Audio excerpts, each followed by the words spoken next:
antes del diluvio, antes de los gigantes, antes incluso de que la sombra del pecado tuviera un nombre, existía un mundo joven, vibrante y peligrosamente ingenuo. La humanidad, recién nacida de la mano de Dios, daba sus primeros pasos bajo un cielo que observaba en silencio.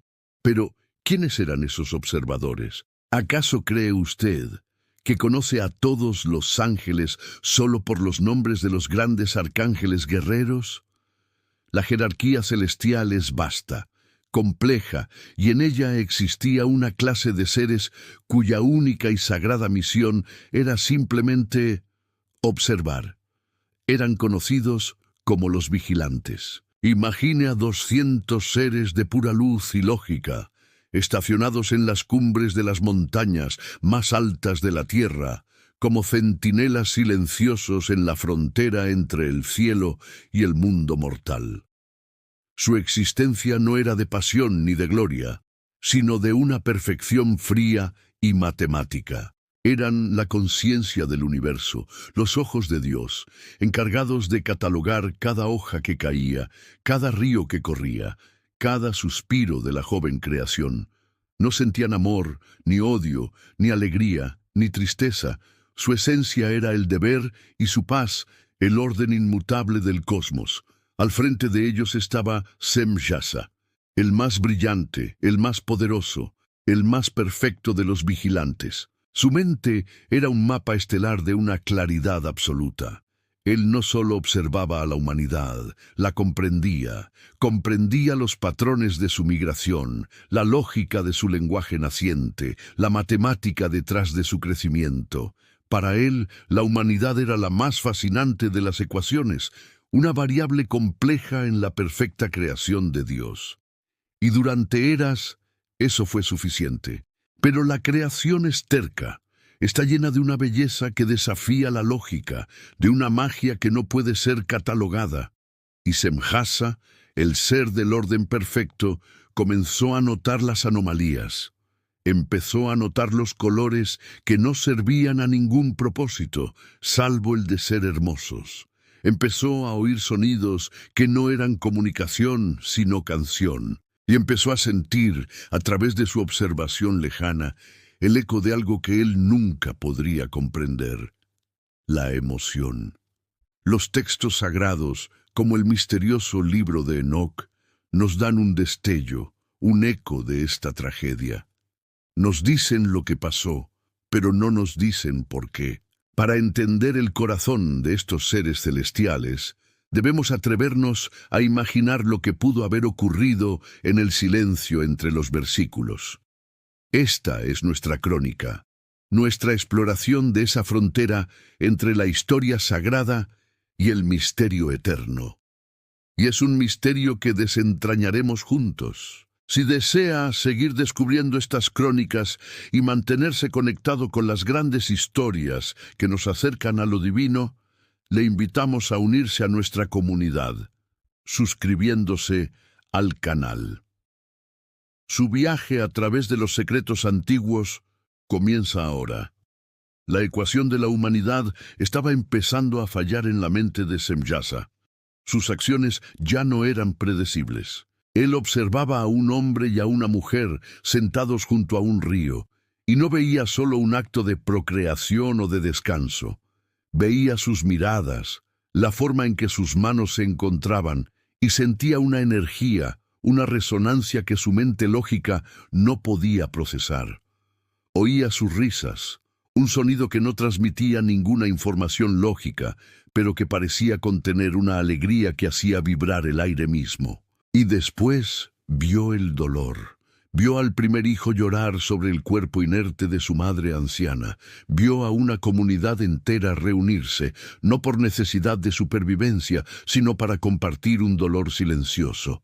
Y por primera vez, Semjasa, el ser de luz perfecta, sintió una fisura en su propia perfección, una curiosidad. No, era más que eso. Era un anhelo, un deseo profundo e incomprensible de no solo observar, sino sentir, de entender qué era esa fuerza caótica e imperfecta que podía producir tanto la belleza de una canción de amor como la agonía de la pérdida.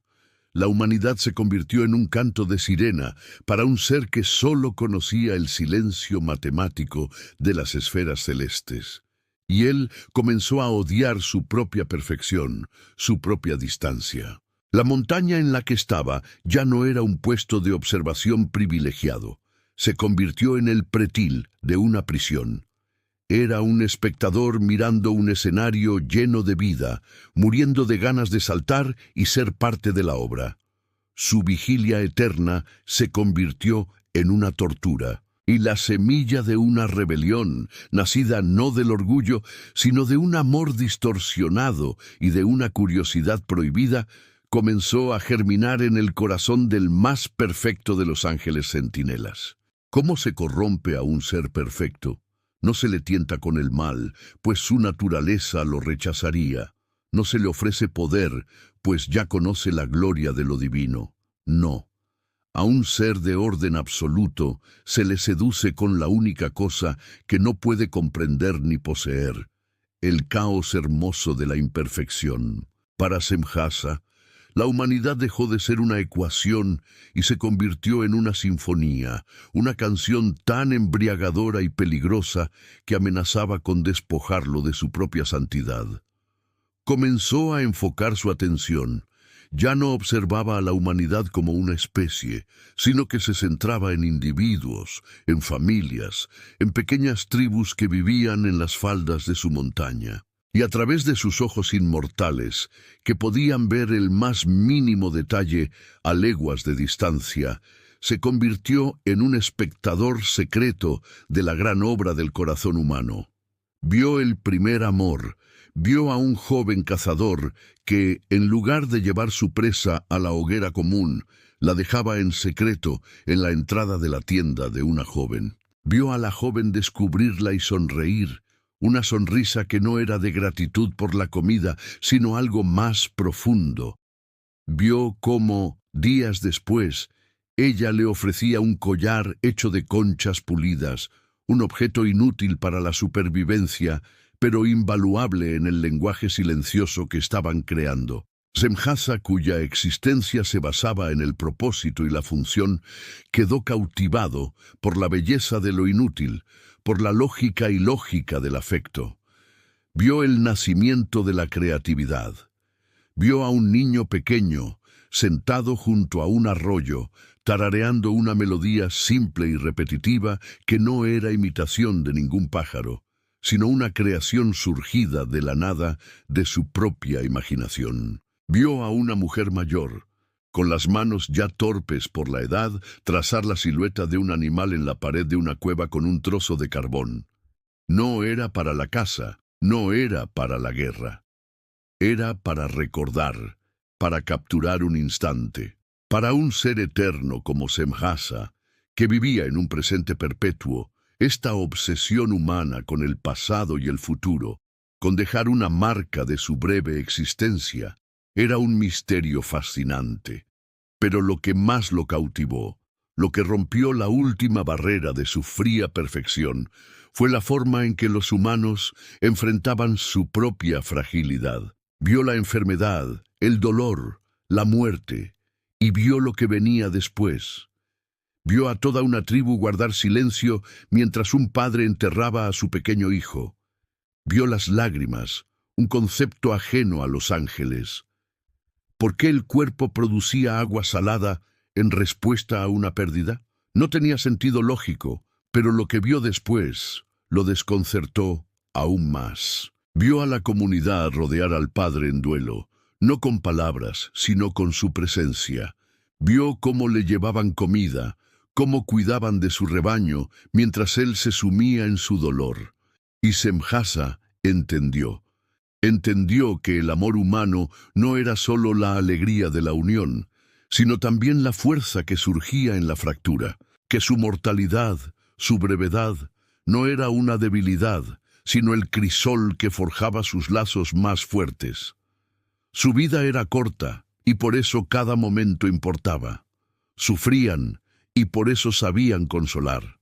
Amaban, porque sabían que un día lo perderían todo. Era una danza desesperada y hermosa al borde del abismo, y para un ser inmortal que nunca había enfrentado un final, era el espectáculo más sublime y desgarrador de la creación. La vigilia de Semjasa se transformó. Dejó de ser un deber y se convirtió en una adicción. Sus informes al cielo se volvieron vagos, incompletos. Los patrones de las estrellas y los ciclos de la luna ya no le interesaban. Solo le interesaban las pequeñas historias que se desarrollaban a sus pies. Sus hermanos vigilantes comenzaron a notar el cambio. Veían a su líder, antes un pilar de enfoque inquebrantable, pasar horas inmóvil, con la mirada perdida en una aldea humana, con una expresión en su rostro de luz que nunca antes habían visto. No era curiosidad, era anhelo. Su naturaleza angélica, forjada en la lógica pura del cosmos, estaba en guerra con esta nueva fascinación. La canción de la humanidad era hermosa, pero para su ser era una disonancia. Era como un matemático que de repente se enamora de la imprevisibilidad de una tormenta. Era una traición a su propia esencia. Intentó luchar contra ella. Intentó desviar la mirada, concentrarse de nuevo en la perfección silenciosa de las galaxias, pero era inútil. El sonido de una risa humana era ahora más fuerte para él que la música de las esferas celestes. La soledad de su perfección se había vuelto insoportable. Ya no quería ser el espectador en el palco. Quería bajar al escenario, no para gobernar, no para enseñar, sino simplemente para sentir, para saber qué se sentía que otra mano sostuviera la tuya, para entender el calor de una hoguera compartida, para experimentar la alegría y el dolor, aunque fuera solo por un instante. La decisión se formó en su núcleo de luz, no como un plan, sino como una necesidad inevitable. La observación ya no era suficiente. Tenía que cruzar la frontera, y sabía que no podía hacerlo solo. El precio de romper su juramento era demasiado alto para pagarlo en soledad. Necesitaba a sus hermanos, necesitaba convertirlos, hacerles oír la misma canción que lo había vuelto loco. El más perfecto de los vigilantes estaba a punto de convertirse en el primer y más persuasivo de los tentadores. La caída del cielo no comenzaría en un campo de batalla, sino con un susurro en la cima de una montaña solitaria. Toda gran rebelión comienza con una sola voz que se atreve a cuestionar lo incuestionable, pero para que esa voz se convierta en una tormenta, debe encontrar eco en otros corazones.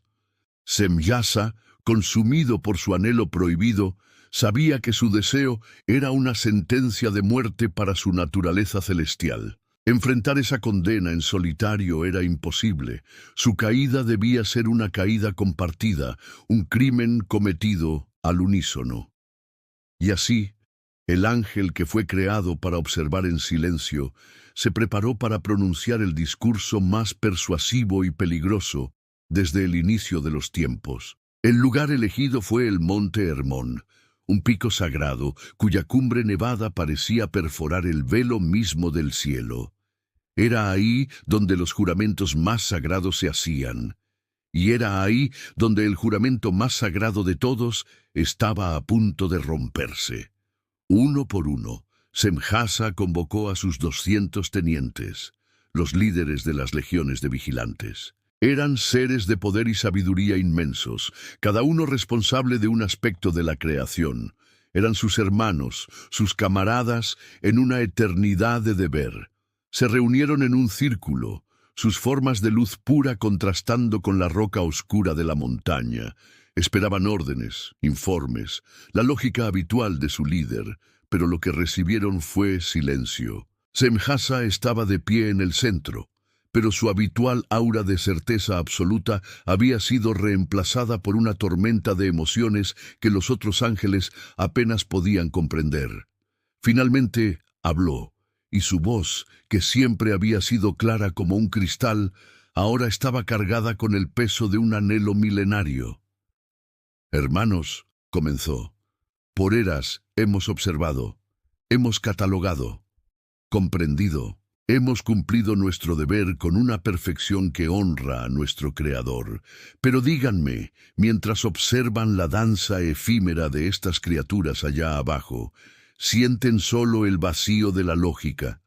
¿O sienten, como yo, el eco de una canción que nuestra propia perfección nos prohíbe escuchar? Un murmullo de luz recorrió el círculo. Eran palabras que nunca habían sido pronunciadas, conceptos que su naturaleza no estaba diseñada para procesar. Los he visto amar, continuó Semjasa, su voz ganando pasión. Los he visto llorar. Los he visto crear belleza del polvo y canciones del silencio. Ellos viven, hermanos. Viven con una intensidad que nuestra eternidad nos niega. Están encadenados a la mortalidad. Pero en esa prisión han encontrado una libertad que nosotros, los inmortales, nunca conoceremos. Ya no soporto más el solo observar. Quiero descender. Quiero caminar entre ellos. Quiero tomar esposas de entre las hijas del hombre y aprender de ellas el secreto del corazón. El impacto fue palpable. La propuesta no era solo una violación de su deber, era una blasfemia contra su propia esencia. Era una sugerencia de corromper el orden divino, de mezclar lo sagrado con lo profano. El primero en hablar fue el segundo al mando, un ángel de poder y pragmatismo inigualables, Azazel. Su luz era más afilada, más intensa que la de los otros. Si Semjasa era el poeta de la rebelión, Azazel era su arquitecto. «Lo que propones es una locura, Semjasa», dijo Azazel, su voz resonando con una lógica fría. «¿Contaminar nuestra esencia con la de ellos? ¿Para qué? ¿Por una emoción fugaz? ¿Por una experiencia que está por debajo de nosotros?» Pero entonces Azazel inclinó la cabeza y su luz pareció oscurecerse por un instante. «Sin embargo», continuó, «tu locura presenta una oportunidad. Observamos a la humanidad luchar. Son frágiles, ineficientes. Su evolución es dolorosamente lenta. ¿Y si nuestro descenso no fuera para sentir, como tú dices, sino para guiar, para acelerar su progreso? Podemos enseñarles los secretos de los cielos que les fueron negados. Podemos hacerlos fuertes. Podemos hacerlos a nuestra imagen. Y aquí, la rebelión se dividió en dos corrientes. La de Semjasa era una rebelión del corazón, nacida del anhelo. La de Azazel era una rebelión de la mente, nacida de la arrogancia. Él no quería amar a la humanidad. Quería rehacerla, mejorarla, gobernarla. La combinación de ambas visiones era irresistible. Apelaba tanto a la pasión como al poder. Uno por uno, los otros líderes angélicos comenzaron a asentir, cada uno seducido por una faceta diferente de la promesa. Pero Semjasa conocía el riesgo. Sabía que la ira de Dios por tal transgresión sería terrible. «Temo que no se atrevan a actuar», dijo, mirando a cada uno de ellos, «y que yo tenga que pagar solo el precio por este gran pecado». Fue entonces que todos respondieron, sus voces uniéndose en un coro que hizo temblar la montaña. «Hagamos todos un juramento», declararon, «y comprometámonos todos, bajo una maldición mutua, a no abandonar este plan, sino a ejecutarlo». Y así, en la cumbre del monte Hermón, 200 de los más poderosos ángeles centinelas del cielo hicieron un juramento. Juraron por su propia luz, por su propia existencia, que descenderían juntos y compartirían el destino, ya fuera la gloria o la condenación. Su rebelión ya no era un anhelo solitario, sino una conspiración sellada. El orden cósmico había sido desafiado. La frontera entre los mundos estaba a punto de ser rota, y el mundo de los hombres, inocente e inconsciente, estaba a punto de recibir a sus nuevos y terribles dioses. ¿Cómo se ve el momento en que el cielo decide tocar la tierra? No es con el estruendo de una trompeta, ni con el susurro de una oración. Es con la caída silenciosa de las estrellas. Para los primeros hombres, aquella noche no fue diferente a ninguna otra. La luna colgaba en el cielo como un farol de plata, y el único sonido era el crepitar de sus hogueras. Pero entonces algo en el firmamento cambió. 200 estrellas se desprendieron de sus lugares eternos. No cayeron como meteoros en una estela de fuego y olvido. Descendieron con una lentitud majestuosa, con una intención que helaba la sangre. 200 luces puras y brillantes comenzaron a trazar un camino a través de la oscuridad hacia el pico más alto del monte Hermón. Imagínelo, el terror y el asombro de un pueblo que creía que el cielo era un domo inmutable. Vieron las luces aterrizar y la cima de la montaña estalló en un resplandor tan blanco y tan puro que convirtió la noche en un mediodía cegador. No hubo sonido, solo una presión en el aire, como si el universo entero estuviera conteniendo la respiración ante la profanación que acababa de ocurrir. El juramento se había cumplido. El pacto se había activado. 200 de los guardianes sagrados de Dios habían abandonado su puesto. Habían caído.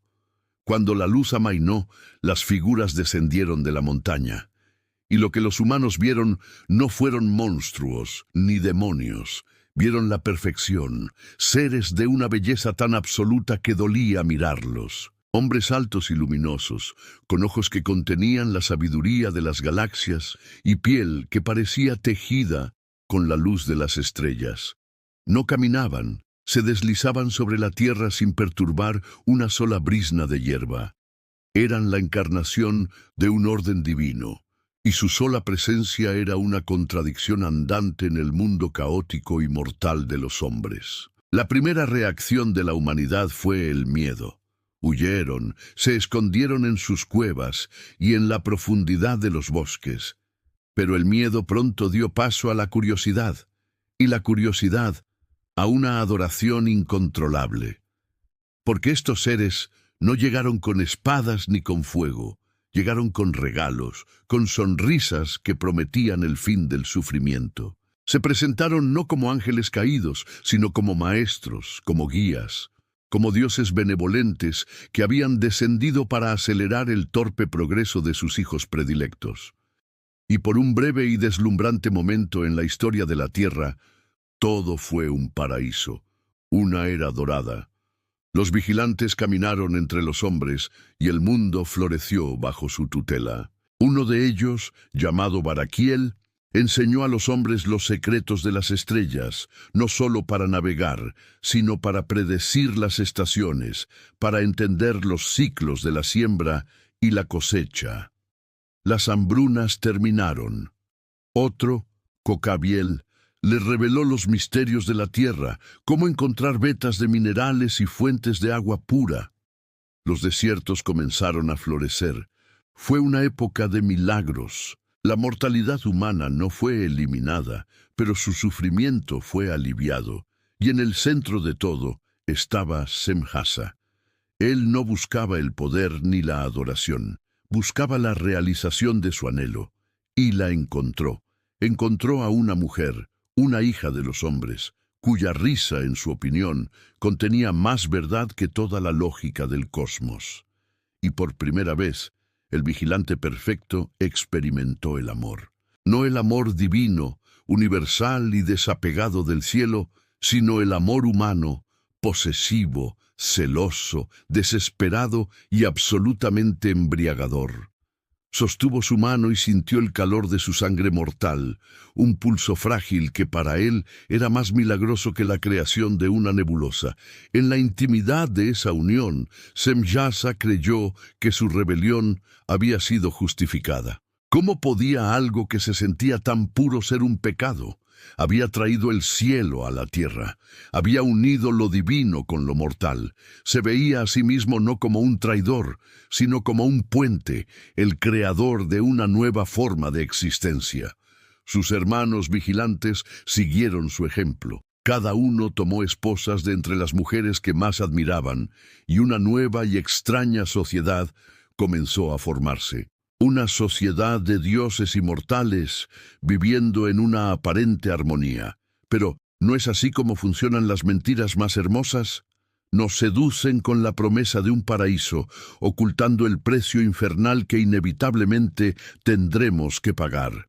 Porque mientras Semjasa y su facción se perdían en el idilio de su nueva vida, Azazel y sus seguidores no estaban ociosos. Ellos también tomaron esposas y caminaron entre los hombres, pero sus regalos siempre tenían un doble filo. Sus lecciones siempre ocultaban una intención más oscura. Azazel observaba la admiración de los humanos por el brillo de los minerales y les enseñó a pulir las piedras, no solo para la belleza, sino para crear símbolos de estatus, introduciendo la envidia. Enseñó a las mujeres a usar pigmentos y metales para adornar sus rostros, no solo para celebrar su belleza, sino para encender el deseo y la lujuria en los hombres, introduciendo la vanidad. Y en secreto, en los fuegos de las forjas que había ayudado a construir, enseñó a los hombres más ambiciosos a trabajar el metal, no solo para hacer arados y asadones, sino para crear las primeras y afiladas puntas de lanza. Por ahora, eran solo herramientas de caza, pero Azazel era paciente. Sabía que una vez que un hombre aprende a matar a una bestia con eficiencia, está a un solo paso de aprender a matar a otro hombre. El paraíso era una ilusión, era un jardín hermoso y exuberante, pero bajo la tierra fértil, las raíces de una corrupción terrible ya se estaban extendiendo, silenciosas e imparables. La unión del cielo y la tierra no había elevado a la humanidad, solo había arrastrado la divinidad al barro. Y de esa unión profana, de esa mezcla de luz inmortal y arcilla mortal, algo nuevo y monstruoso estaba a punto de nacer. El precio del juramento roto estaba a punto de ser revelado, y su nombre sería Gigante. ¿Cuál es la diferencia entre un regalo y un veneno? A veces, ninguna. A veces el veneno más potente es simplemente un regalo entregado en las manos equivocadas, un poder otorgado sin la sabiduría para manejarlo. La humanidad, deslumbrada por sus nuevos maestros celestiales, recibió los secretos del universo como un niño recibe una llama. Estaban fascinados por su calor, sin comprender que esa misma llama, sin control, los consumiría por completo. La primera plaga que se desató no fue una enfermedad del cuerpo, sino una fiebre del alma. Y su principal sacerdote fue Azazel. Él había enseñado a los hombres los secretos del metal, y al principio sus dones parecían milagrosos. Forjaron arados que rompían la tierra más dura, hachas que derribaban los árboles más antiguos en una fracción del tiempo. La humanidad por primera vez sintió que dominaba la creación, pero el dominio es un apetito que nunca se sacia. Y pronto, en las forjas que ardían día y noche, la forma del metal comenzó a cambiar. Las curvas suaves del arado se enderezaron en la hoja de una espada. La punta del cincel se afiló en la punta de una lanza. Azazel no tuvo que enseñarles a matar. Ese conocimiento ya vivía en el corazón del hombre. Lo que les enseñó fue algo mucho más peligroso. Les enseñó a matar con una eficiencia divina. La primera guerra organizada no se pareció en nada a las torpes disputas tribales del pasado. Fue una carnicería. Hombres equipados con escudos de bronce y cascos pulidos marcharon en formaciones que Azazel les había enseñado, moviéndose como un solo cuerpo metálico. Sus espadas, forjadas con una dureza celestial, cortaban la carne y el hueso con una facilidad aterradora. El mundo, que solo había conocido el sonido del trueno, ahora aprendía el sonido de 1000 escudos, chocando al mismo tiempo. El silbido de una lluvia de flechas con punta de hierro. Fue la primera sinfonía de la destrucción, y Azazel la escuchaba con el orgullo de un compositor que ve su obra maestra cobrar vida. Mientras tanto, los otros dones celestiales florecían en venenos igualmente sutiles. Los vigilantes que habían enseñado los secretos de las estrellas vieron cómo su ciencia se convertía en una superstición paralizante. Los hombres ya no miraban al cielo en busca de guía para sus cosechas, sino para leer un destino inmutable. Las estrellas lo han decretado, decían, justificando sus actos más oscuros como si no tuvieran elección. La astrología, el regalo que debía ampliar su comprensión, se convirtió en la jaula que los absolvía de su libre albedrío. Aquellos que enseñaron los secretos de las hierbas y las raíces, vieron cómo su medicina se convertía en hechicería. La misma planta que podía curar una fiebre en las manos correctas podía ser usada para crear una maldición, para inducir una locura silenciosa en un rival o para acabar con una vida no deseada en el vientre de una mujer. El conocimiento de la vida se convirtió en una herramienta para el control y la muerte, e incluso el don de la belleza se pervirtió. Las mujeres, adornadas con los cosméticos y las joyas que les enseñaron los ángeles, se convirtieron en símbolos de estatus y poder para sus hombres. El amor, que Semjasa había admirado por su pureza, ahora se convertía en una transacción. La vanidad engendró celos, los celos engendraron disputas, y las disputas, a menudo, terminaban con el brillo de una de las nuevas espadas de Azazel. ¿Y qué hay de Semjasa el soñador, el origen de toda esta cascada de corrupción? Él lo veía. Desde su idilio personal, desde los brazos de su esposa mortal, no podía ignorar el humo de las aldeas en llamas en el horizonte o los gritos que a veces llegaban con el viento de la noche. Pero se negaba a conectar los puntos. Se había vuelto adicto a su paraíso personal, y cualquier cosa que amenazara esa paz era racionalizada, minimizada. Son los dolores del crecimiento, se decía a sí mismo, mientras observaba a dos tribus masacrarse mutuamente con armas celestiales. Están aprendiendo, el poder siempre es caótico al principio, pero en el fondo sabía la verdad. El susurro, esa voz que una vez lo tentó a él, ahora parecía haberse multiplicado, hablando en los corazones de toda la humanidad. Y ya no necesitaba tentar, solo necesitaba observar. Los regalos de los vigilantes no habían creado el mal en el hombre. Simplemente le habían dado a la oscuridad que ya residía en él las herramientas de un dios. La corrupción del espíritu humano era casi total. Pero los vigilantes, en su arrogancia celestial, habían olvidado una ley fundamental de la creación. Toda acción tiene una reacción igual y opuesta. Habían contaminado la esencia espiritual de la humanidad, y ahora esa contaminación estaba a punto de manifestarse de una forma física y monstruosa. El verdadero precio de sus regalos no se pagaría en guerras o en almas perdidas. Se pagaría en la sangre de sus esposas, en la sangre de sus propios hijos, porque en los vientres de las hijas del hombre algo antinatural estaba creciendo.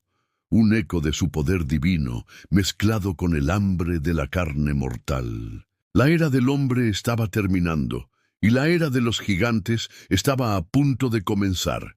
¿Qué es la sangre? Es un río que corre a través de las generaciones, cargando con ella la memoria, la fuerza y el pecado de nuestros ancestros. Pero, ¿qué sucede cuando la sangre que se mezcla no es de este mundo? ¿Qué nace cuando el poder inmortal del cielo se vierte en el frágil recipiente de la carne mortal? La respuesta no es un dios, ni un hombre. Es una abominación, es un desequilibrio, es un hambre con la fuerza de un ángel. Los primeros llantos en los campamentos de los vigilantes no fueron de vida, sino de alarma. Las mujeres humanas, que habían amado a sus maridos de estrellas, dieron a luz a hijos que no encajaban en el orden de la creación. Eran demasiado grandes, demasiado fuertes, demasiado densos. Sus pequeños cuerpos poseían un peso antinatural. Rompían las cunas de madera con el simple movimiento de un puño. Sus manos de infantes poseían la fuerza de un hombre adulto, y sus ojos, que debían reflejar la inocencia de un recién nacido, contenían una inteligencia fría y una voracidad inquietante.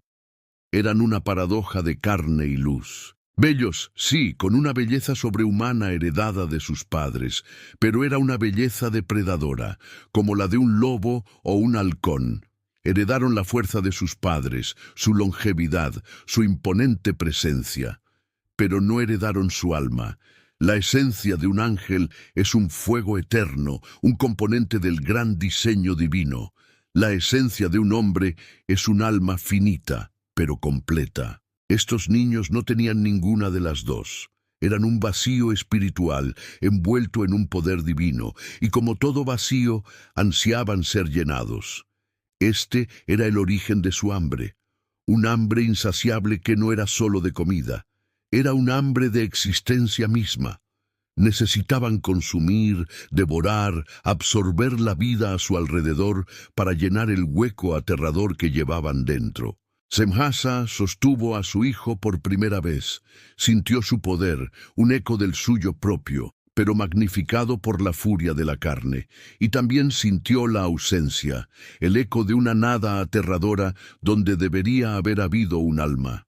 El niño no lo miró con el amor de un hijo, sino con la mirada calculadora de un rival. Y en ese instante, el hermoso sueño de Semjasa, su idilio de unir el cielo y la tierra, se fracturó.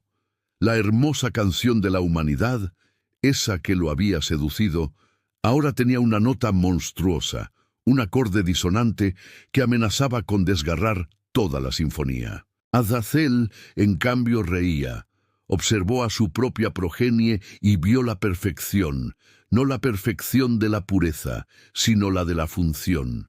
Vio armas vivientes, vio al siguiente paso en la evolución. ¿No lo ves, Semjasa?, le dijo a su líder, mientras observaba a uno de los niños arrancar sin esfuerzo un árbol joven de raíz. Son magníficos, son lo que la humanidad siempre debió ser, fuertes, superiores, libres de la carga de la culpa. No son un error, son nuestra obra maestra. Esta división partió en dos el corazón de los ángeles caídos. La facción de Semjasa, los soñadores, comenzaron a sentir el terror de su propia creación.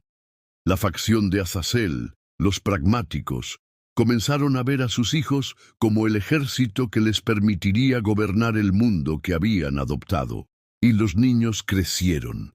Crecieron a un ritmo antinatural. En pocos años eran más altos que cualquier hombre. En una década eran gigantes, titanes de 300 codos de altura, cuyas cabezas se perdían entre las copas de los árboles y cuyos pasos hacían temblar la tierra. Los llamaron los Nefilim, los caídos, o como susurraban los aterrorizados humanos, los gigantes. Se convirtieron en los nuevos amos de la tierra. Su fuerza era tal que un hombre era para ellos menos que un insecto. Su apetito era tan vasto como su tamaño. Y la era dorada de los vigilantes, esa breve utopía de conocimiento y paz, llegó a un abrupto y sangriento final. El paraíso que habían construido estaba a punto de convertirse en el matadero de sus propios hijos bastardos. El mundo ahora tenía nuevos reyes, reyes de una fuerza divina, con un hambre infernal.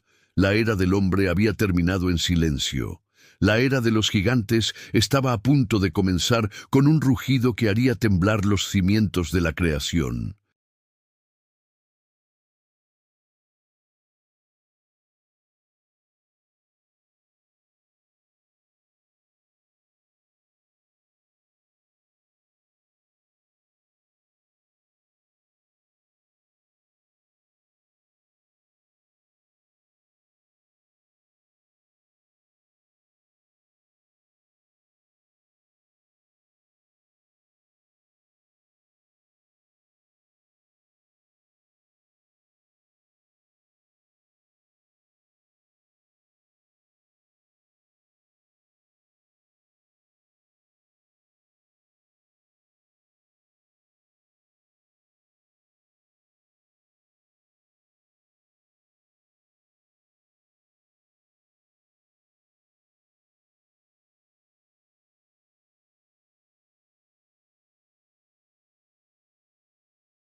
El hambre es el primer rey del mundo. Es la ley más antigua, la única que ni los dioses ni los hombres pueden ignorar. Pero el hambre de los Nefilim no era un simple apetito de la carne. Era un hambre del alma, un vacío espiritual tan vasto que ninguna cantidad de materia podía llenarlo. Y esta hambre, nacida de su sangre desequilibrada, se manifestó como una plaga que se dispuso a devorar la creación entera. Al principio, la humanidad, en su terror y adoración, intentó saciarlos. Vaciaron sus graneros, les ofrecieron sus rebaños más grandes, les entregaron las cosechas de valles enteros. Los gigantes comían y nunca estaban satisfechos. Eran un pozo sin fondo. Devoraron los frutos de milenios de trabajo humano en una sola generación. Se bebieron ríos hasta secarlos y arrancaron bosques de raíz para alimentar sus fuegos colosales. La tierra misma, que por eras había sido un jardín exuberante, comenzó a mostrar los huesos de su propia desolación. Se estaba convirtiendo en un desierto, un banquete consumido. Y cuando ya no quedó nada que devorar en la tierra, los gigantes, en un silencio terrible y lógico, levantaron la vista y miraron a los hombres. ¿Se imagina usted ese horror?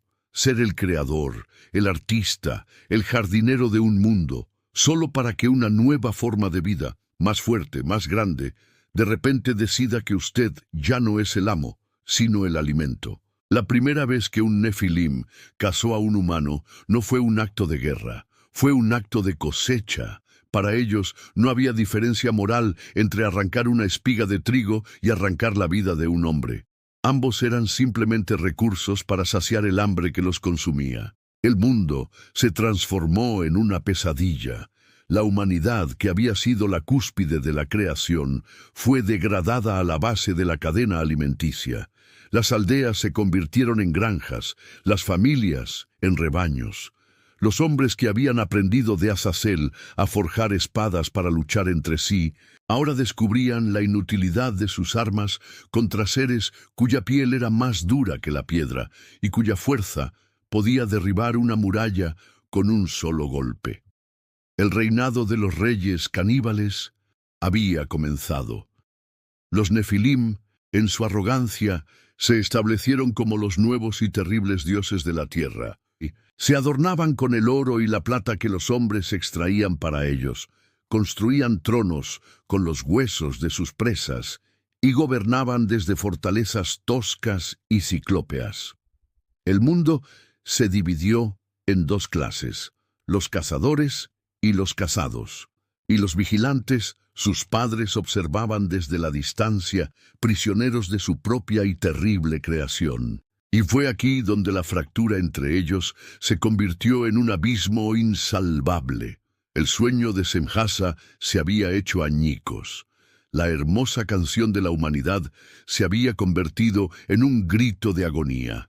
Y él era el compositor. Observaba el terror, la masacre, y en el rostro de cada víctima humana veía el reflejo de la mujer que había amado, la madre de su monstruoso hijo. La culpa lo consumía, una culpa tan pesada que su luz angélica parecía atenuarse, volverse gris. Se enfrentó a Azazel, no como un líder, sino como un suplicante con el corazón roto.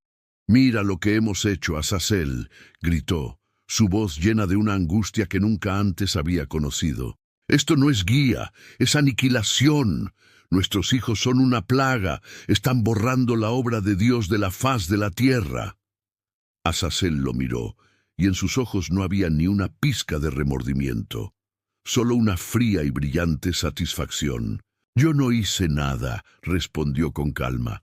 «Solo les di las herramientas para que alcanzaran su verdadero potencial, y nuestros hijos, ellos son la naturaleza perfeccionada. Son la respuesta a la debilidad inherente de la humanidad. El fuerte devora al débil. Es la única ley que importa. Tú querías sentir el amor humano, Semjasa. Pues bien, Esto es lo que el amor humano crea cuando se le da el poder de un Dios, un hambre sin fin. Deberías estar orgulloso. Hemos creado a los verdaderos herederos de este mundo. La blasfemia de esas palabras selló la enemistad entre ellos. Los vigilantes se dividieron en dos facciones irreconciliables. Los arrepentidos, liderados por un Semjasa consumido por el dolor, que se retiraron a lugares desolados, atormentados por la culpa, incapaces de intervenir, pero también incapaces de seguir observando la carnicería. Y los orgullosos, la facción de Azazel, que se deleitaban en el nuevo orden, actuando como los generales de sus hijos gigantes, enseñándoles tácticas de guerra y disfrutando del poder y el terror que ahora comandaban. El mundo sangraba. La humanidad estaba al borde de la extinción. Los creadores de la plaga estaban en guerra unos con otros. Y en los cielos, el trono de Dios, que por tanto tiempo había permanecido en un silencio expectante, observando el resultado del libre albedrío de sus ángeles, finalmente comenzaba a moverse. El grito de la sangre derramada había subido tan alto que ya no podía ser ignorado. El paraíso de los vigilantes se había convertido oficialmente en un matadero. Y la paciencia del universo estaba llegando a su fin. ¿Alguna vez ha gritado en medio de un silencio tan absoluto que siente cómo su propia voz es devorada por el vacío? ¿Alguna vez ha elevado una plegaria con tanta desesperación que la ausencia de una respuesta se siente como una condena en sí misma? Para los últimos hijos de Adán, este silencio se había convertido en la única y terrible deidad que respondía a sus súplicas. El cielo estaba callado, y en la tierra los nuevos reyes, los gigantes, no conocían la piedad. Para entender la magnitud de la catástrofe, debemos abandonar por un momento la perspectiva de los ángeles y caminar entre las ruinas. Debemos sentir el frío de las cuevas, donde se escondían los últimos remanentes de la humanidad. Olvídese de las ciudades y las tribus. Todo eso había desaparecido. Ahora solo quedaban familias dispersas, espectros que se movían entre las sombras de un mundo que ya no les pertenecía. Imaginemos a una de estas familias, un hombre llamado Lamec. Un nombre común en esa era, pero a diferencia del descendiente de Caín, era un hombre de corazón justo. Su esposa, Elara, y su pequeño hijo, Noé. Sí, ese Noé. Aún un niño cuyos ojos no conocían un mundo sin miedo. Su hogar no era una casa, sino una grieta en una montaña. Su comida no eran las cosechas, sino las raíces y los insectos que Lamec podía encontrar sin alejarse demasiado de su escondite. Cada día era una lección de supervivencia. Aprendían a caminar sin hacer ruido, a borrar sus huellas, a hablar en susurros. El sonido más aterrador del mundo no era el rugido de un león o el estruendo de una tormenta. Era el sonido de un paso lento, pesado, que hacía vibrar la tierra como un tambor lejano, anunciando que uno de los reyes caníbales estaba cazando cerca. Una noche, mientras se acurrucaban alrededor de una pequeña y temblorosa llama, el pequeño Noé le hizo a su padre la pregunta que todos los niños de esa generación hacían. «Padre», susurró, «¿es verdad que los gigantes vinieron de las estrellas?» La abuela contaba historias de que antes eran hermosos, ¿por qué se volvieron monstruos? Lamec miró a su hijo, y en sus ojos se reflejaba el dolor de un paraíso perdido. ¿Cómo le explicaba a un niño que los mismos seres que les enseñaron a leer las estrellas ahora los cazaban bajo ellas? ¿Cómo le explicaba que los dioses de ayer eran los demonios de hoy? «Sí, hijo», respondió Lamec, su voz apenas audible. «Vinieron para enseñarnos, pero les dimos algo a cambio. Les dimos nuestra fragilidad, nuestro hambre, nuestro corazón, y en ellos nuestro corazón se convirtió en un monstruo». No era solo la humanidad la que sufría. La propia creación gemía. La tierra, como una madre cuyo cuerpo ha sido profanado, estaba enferma. Los ríos, que antes corrían claros, ahora a menudo bajaban teñidos de rojo por la sangre de las masacres que ocurrían en sus cabeceras. Los campos, antes fértiles, ahora estaban compactados y estériles bajo el peso de los pies de los gigantes. El aire mismo era pesado, espeso con el humo de las aldeas quemadas y con el hedor de una muerte que ya no recibía sepultura. La naturaleza estaba desequilibrada. Los animales huían en pánico constante. Los pájaros ya no cantaban al amanecer. Era un mundo agonizante, un mundo que gritaba en un lenguaje que solo el cielo podía entender. Y una noche, el tambor lejano de los pasos de los gigantes se acercó demasiado. Lamec, Elara y Noé se adentraron más en su cueva, conteniendo la respiración, rezando a un Dios que parecía haberlos abandonado. Podían oír la respiración del gigante afuera, un sonido como el fuelle de una forja infernal. Podían oler su hedor, una mezcla de sangre vieja y poder antinatural, y en ese momento de terror absoluto, cuando la muerte era solo una roca de distancia, Elara hizo lo único que le quedaba. Cerró los ojos y de su alma brotó una plegaria. No era una oración formal, no tenía palabras elocuentes, era un grito silencioso, un torrente de dolor, de miedo y de una última y desesperada chispa de fe. Y aquí ocurrió el verdadero milagro. Su grito no estaba solo. En ese mismo instante, en cientos de otras cuevas y grietas por todo el mundo, los últimos humanos estaban haciendo lo mismo. Y todas esas plegarias, todos esos gritos silenciosos, se unieron. Se fusionaron en el plano espiritual en una sola y masiva ola de dolor. Un tsunami de agonía que viajó hacia arriba, atravesando las nubes, más allá de las estrellas, más allá de la vigilia de los ángeles leales. Era el grito unificado de una creación al borde de la aniquilación. Un grito tan puro y tan potente que finalmente rompió el largo silencio del cielo. El gigante afuera gruñó y, por alguna razón, siguió de largo. La familia en la cueva había sobrevivido una noche más, pero no sabían que su plegaria, la plegaria de todos ellos, acababa de llegar a su destino.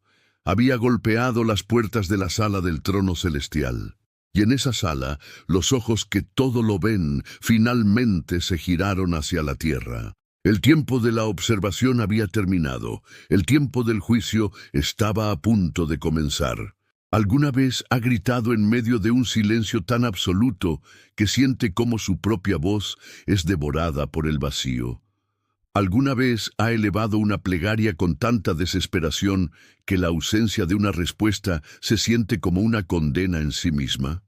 Para los últimos hijos de Adán, este silencio se había convertido en la única y terrible deidad que respondía a sus súplicas. El cielo estaba callado, y en la tierra los nuevos reyes, los gigantes, no conocían la piedad.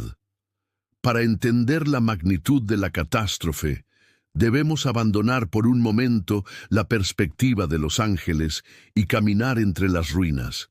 Debemos sentir el frío de las cuevas, donde se escondían los últimos remanentes de la humanidad. Olvídese de las ciudades y las tribus. Todo eso había desaparecido. Ahora solo quedaban familias dispersas, espectros que se movían entre las sombras de un mundo que ya no les pertenecía. Imaginemos a una de estas familias, un hombre llamado Lamec. Un nombre común en esa era, pero este, a diferencia del descendiente de Caín, era un hombre de corazón justo. Su esposa, Elara, y su pequeño hijo, Noé. Sí, ese Noé. Aún un niño cuyos ojos no conocían un mundo sin miedo. Su hogar no era una casa, sino una grieta en una montaña. Su comida no eran las cosechas, sino las raíces y los insectos que Lamec podía encontrar sin alejarse demasiado de su escondite. Cada día era una lección de supervivencia. Aprendían a caminar sin hacer ruido, a borrar sus huellas, a hablar en susurros. El sonido más aterrador del mundo no era el rugido de un león o el estruendo de una tormenta. Era el sonido de un paso lento, pesado, que hacía vibrar la tierra como un tambor lejano, anunciando que uno de los reyes caníbales estaba cazando cerca. Una noche, mientras se acurrucaban alrededor de una pequeña y temblorosa llama, el pequeño Noé le hizo a su padre la pregunta que todos los niños de esa generación hacían. «Padre», susurró, ¿es verdad que los gigantes vinieron de las estrellas? La abuela contaba historias de que antes eran hermosos. ¿Por qué se volvieron monstruos? Lamec miró a su hijo, y en sus ojos se reflejaba el dolor de un paraíso perdido. ¿Cómo le explicaba a un niño que los mismos seres que les enseñaron a leer las estrellas ahora los cazaban bajo ellas? ¿Cómo le explicaba que los dioses de ayer eran los demonios de hoy? «Sí, hijo», respondió Lamec, su voz apenas audible.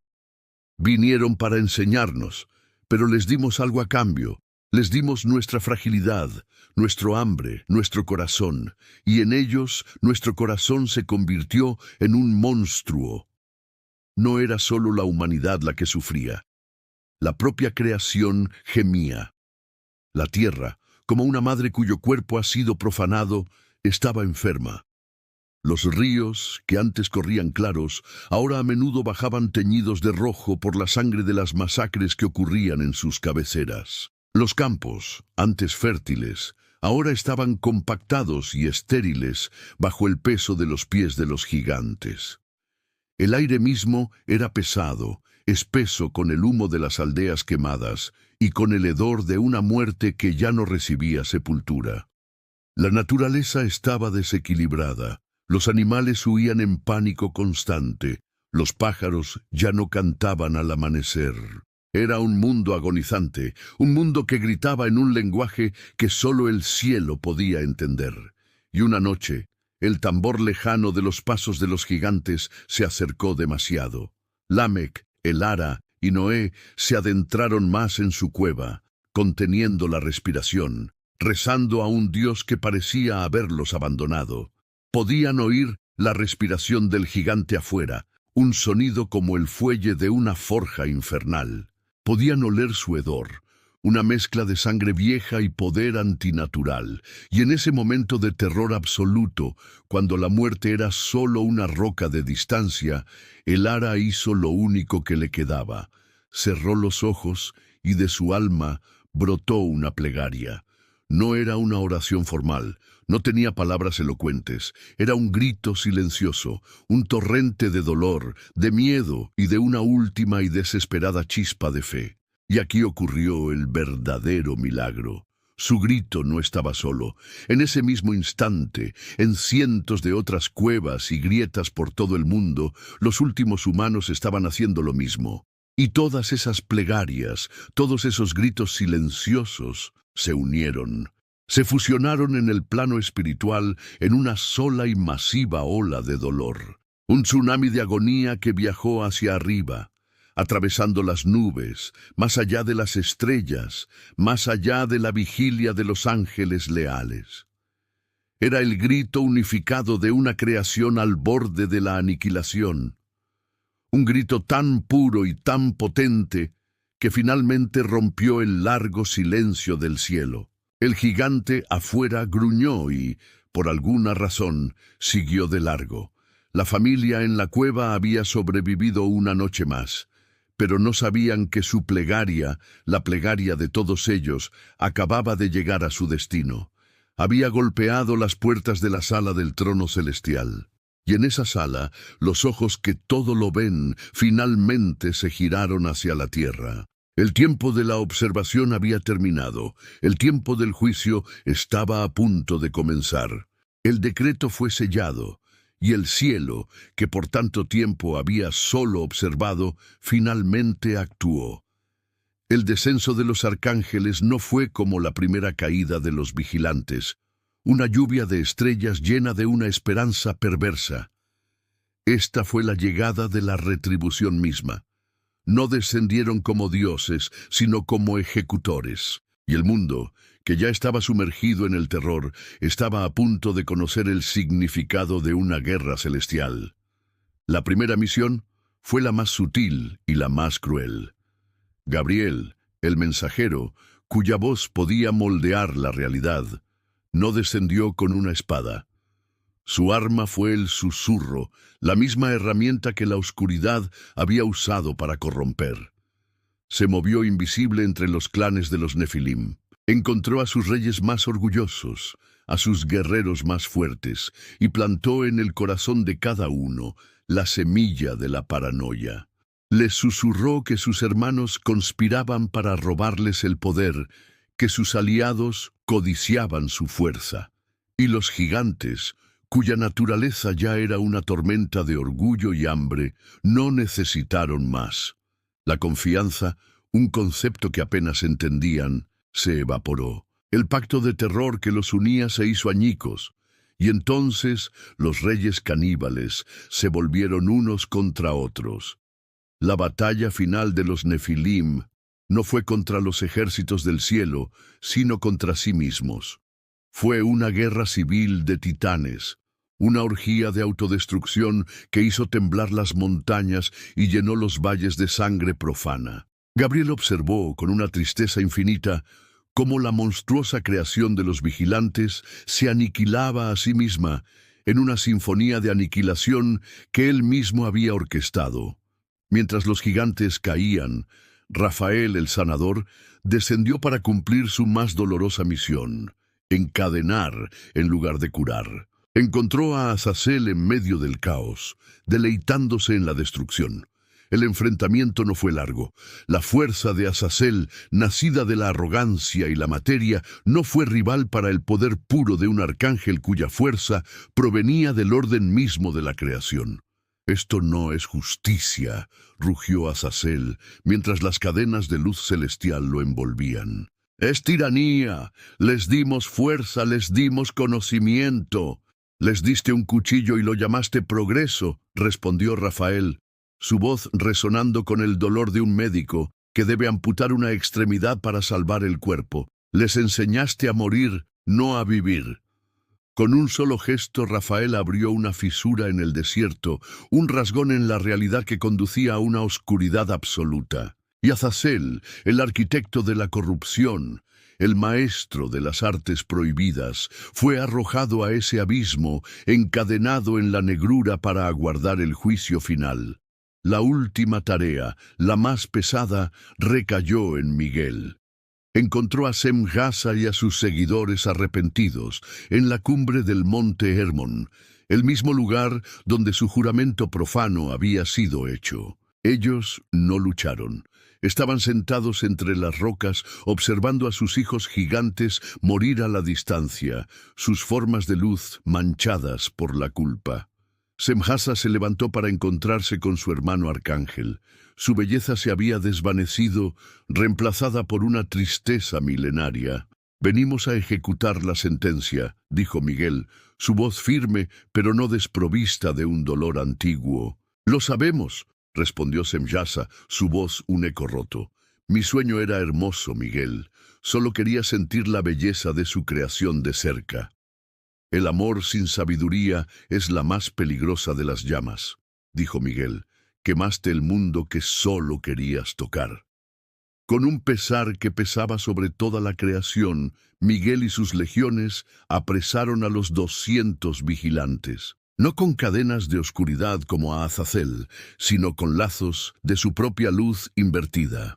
Fueron llevados a las profundidades ocultas de la tierra, sepultados bajo valles y montañas, condenados a una prisión de soledad y oscuridad, para reflexionar sobre su pecado hasta que el mundo terminara y su juicio final llegara. La guerra había terminado. Los gigantes yacían muertos, sus padres apresados.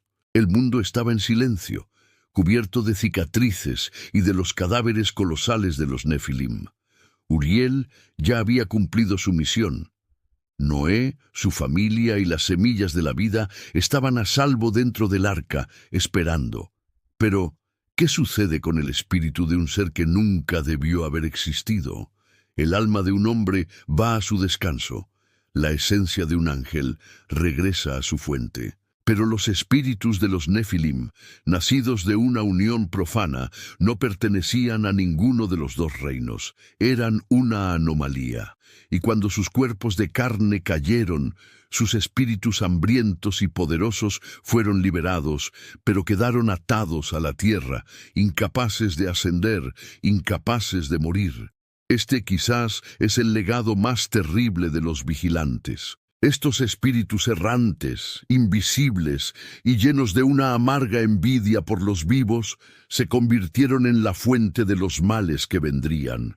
Los demonios que atormentarían a la nueva humanidad, los susurros que tentarían a los santos, las sombras que se moverían en los rincones oscuros del mundo.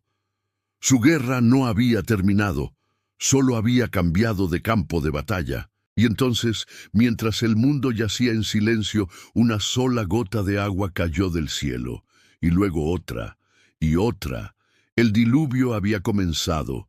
El cielo lloraba sobre la tierra, no con lágrimas de ira, sino con las de un pesar infinito, lavando la fiebre de sangre, purificando la creación del pecado de sus propios guardianes. La rebelión, nacida de un anhelo de amor, le había costado al mundo su inocencia. Y el precio de esa experiencia prohibida es una deuda que la humanidad, sin saberlo, seguiría pagando para siempre. La historia de los vigilantes es una advertencia, un eco antiguo que nos recuerda que incluso los actos nacidos de un deseo noble pueden engendrar las más terribles oscuridades.